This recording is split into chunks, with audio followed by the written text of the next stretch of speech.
کہتے ہیں کہ ہم جب یہاں کے رہنے والے اور دیکھیں کہ اس وقت جو مردم شماری ہوئی ہے اس میں 3.5 کروڑ ڈکلیئر کیا گیا ہے، جبکہ سرائکی ایکٹیوسٹ اور سرائکی مختلف جو تنظیمیں ہیں ان کے سربراہوں کا اور ان کے قائدین کا یہ کہنا ہے کہ ہمارا جو اس وقت تعداد ہے سرائکیوں کی وہ تقریباً 7 کروڑ کے قریب ہے. یہ نہیں ہے کہ آپ ہمیں اٹھا کے 3.5 کروڑ ڈکلیئر کر دیں اور 3.5 کروڑ بتائیں. نہیں اس طرح تو پھر کے پی کے اندر بھی جو ڈیرہ اسماعیل خان اور ٹانگ کا علاقہ ہے اور بلوچستان کے صوبے بھی کے اندر بھی کچھ اضلاع ہے وہ بھی سرائکی سپیکنگ ہے، کچھ سندھ کا حصہ سرائکی سپیکنگ ہے. آپ کا خیال ہے کہ ان تمام علاقوں کو باقی صوبوں سے نکال کے تو ایک اس طرح کا صوبہ بنا دیا جائے جس میں یہ سارے سرائکی سپیکنگ ہو؟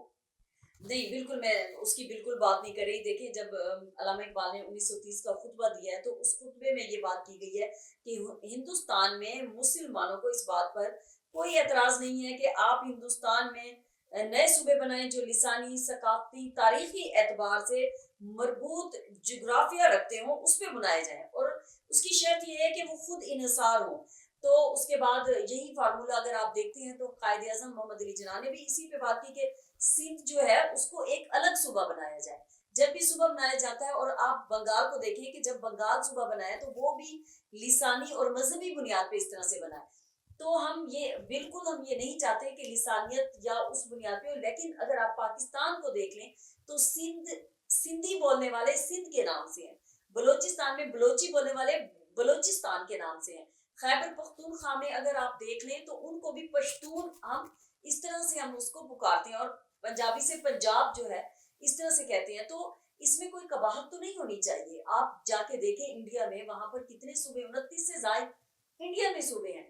جب اس میں کوئی قباحت نہیں ہے تو میں یہ سمجھتی ہوں کہ یہ ایک دیرینہ مطالبہ ہے اور اس میں مختلف جو سیاستدان آتے رہے ہیں. آپ دیکھیں 2008 میں یہ اس حد تک کمپین زور پکڑ گئی تھی، عروج پہ پا گئی تھی. لگتا تھا کہ اس وقت تو ملتان سے ہی جو یوسف رضا گیلانی وزیر اعظم تھے اور لگتا تھا کہ کہیں بات یہ پہنچے گی، لیکن المیہ یہ ہے کہ بات جب آتی ہے اور اس کے بعد وہیں پہ ختم ہو جاتی ہے. پیپلز پارٹی آنے سے پہلے نعرے لگا رہی تھی، صدر زرداری نے یہ بات کی کہ مطلب صوبہ کھپے، مطلب وہ تو انہوں نے سندھ کے حوالے سے کہا، لیکن سرائکیوں کے حوالے سے انہوں نے بہت ہی اپنی ایک لابنگ کی اور اس سے یہ لگ رہا تھا کہ یہ جب آئیں گے تو یہ کہیں، لیکن وہ تو اپنے مزے سے اپنے ہی. آپ سرائکی لوگوں نے یا آپ نے انتخابی ایک جو نعرہ تھا اس کو اتنا سیریسلی لے لیا کہ آپ سمجھتے تھے کہ اب یہ پورا ہو جائے گا، حالانکہ انتخابی نعروں کا اصل پالیٹکس کے ساتھ اور پارٹی پالیسی کے ساتھ کوئی تعلق ہی نہیں ہوتا. دیکھیں وہ آپ کی بات بالکل ٹھیک ہے، لیکن ہماری عوام بہت بھولی ہے، وہ سادہ سی ہے، وہ تو یقین کر لیتی ہے نا. آپ یہ دیکھیں کہ ابھی اور چھوڑ دیں، ابھی جو ایک ہمارے جو سابق وزیر اعظم آج کل اڈیالہ میں ہیں انہوں نے بھی یہی بات کی کہ آپ دیکھ لیجئے گا کہ آپ کا سرائکی صوبہ بنا کے بنا، اور ہماری یوتھ ساری ان کے پیچھے چل پڑی اور ہم سمجھے کہ دیکھیں یہ صوبہ جو ہے نا کوئی نہ کوئی تو اس طرح آئے گا نا. نہیں انہوں نے سیکریٹریٹ تو بنا دیا نا وہاں پہ، لیکن بنیاد تو رکھ دی. جی بالکل، حنیف صاحب وہ سیکریٹریٹ بالکل نان ایکٹیو تھا، بالکل ایکٹیو نہیں تھا. میں ملتان کی سیکریٹریٹ میں وہاں جا کے رہی ہوں. آپ ان سے سیکریٹریٹ میں جو آپ کے آفیسران براجمان تھے آپ ان سے مل بھی نہیں سکتے تھے. اور مزے کی بات بتاؤں، میں 4 سال کا جب وہاں جا کے ملتان والے سیکریٹریٹ میں رہی تو مجھے تو یہ انکشاف ہوا وہاں پر موبائل فون بھی کام نہیں کر رہے تھے. اور انہی دنوں ہمارے مشہور معروف صحافی، اللہ انہیں لمبی زندگی اور صحت دے، نذیر لغاری صاحب وہ بھی ساتھ تھے. تو میں نے کہا کہ یہاں پہ تو موبائل ہی نہیں چل رہے، یہ تو کام ہی نہیں کرنا پیا. انہاں کے بس انہیں سمیت سیکریٹریٹ بھی انہیں کام کرنا پے.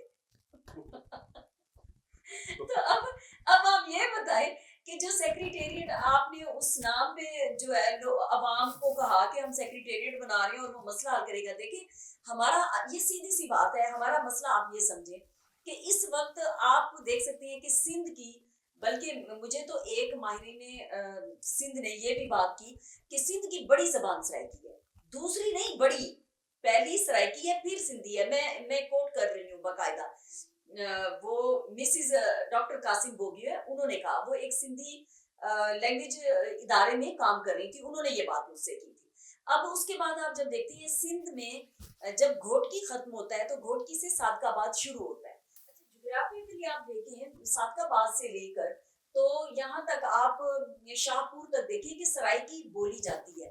اور اس طرح سے یہ علاقے جو ہیں اس میں یہ سمجھتی ہوں کہ اور آپ ان کی ریسورسز کی بات کریں, آپ ہمارے یہ بات تو بچے بچے کو پتا ہے کہ سرائکی ایریا میں کس طرح سے کاٹن ہوتی ہے, کس طرح سے گندم ہوتی ہے, اور اس کا ریونیو کس طرح جنریٹ ہوتا ہے, اور سرائکی عوام پہ لگتا کیا ہے, ان کو دیا کیا جاتا ہے. تو یہ تو بالکل میں سمجھتی ہوں کہ حق ہے ہمارا. میں آج یہاں پر آ کر اسلام آباد میں بیٹھی بات کر رہی ہوں, میرا بھی حق ہے کہ میں اگر پی ایچ ڈی کروں, میں اپنے علاقے کو ڈیلیور کروں, وہاں پر بیٹھوں, وہاں کی خواتین ہو جن کے ساتھ بیٹھ کر تعلیم کی بات کی جائے, ان کو شعور کی بات کی جائے. باقی جو آپ بات کر رہے تھے, تو جب وہ پارلیمانی کمیشن جب بنا تھا تو اس میں یہ بات کی گئی تھی کہ آپ بہاولپور ڈویژن اور ان کو علیحدہ علیحدہ صوبے بنا دیں, لیکن اس وقت کی رپورٹ میں یہ بات بھی زیر بحث آئی تھی کہ اگر اس طرح سے آپ علیحدہ ڈویژن بنائیں گے تو خالی ایجوکیشن کی بھی بات کریں. یہ میں ابھی پاکستان سرائکی پارٹی کے جو سربراہ ہیں اکبر انصاری صاحب, ان سے بات کر رہی تھی, وہ بھی اس کا حصہ تھے مختلف سٹیک ہولڈرز کے ساتھ. انہوں نے کہا کہ اس وقت یہ بات آئی تھی خالی ایجوکیشن کو بھی اگر آپ دیکھ لیں تو آپ چلانے کے متحمل نہیں ہو سکتے, تو آپ 12 صوبے بنائیں, 20 صوبے بنائیں, لیکن آپ اس کو کیسے چلائیں گے, اس کا پورا انفراسٹرکچر آپ ایک سیکریٹریٹ تک تو چلا نہیں سکے. بہت شکریہ ساریہ کمال اس موضوع پہ کہ یہ چھوٹے صوبے چلائے کیسے جا سکتے ہیں. آپ کے ساتھ ایک نشست اور ہوگی. بہت شکریہ. Thank you.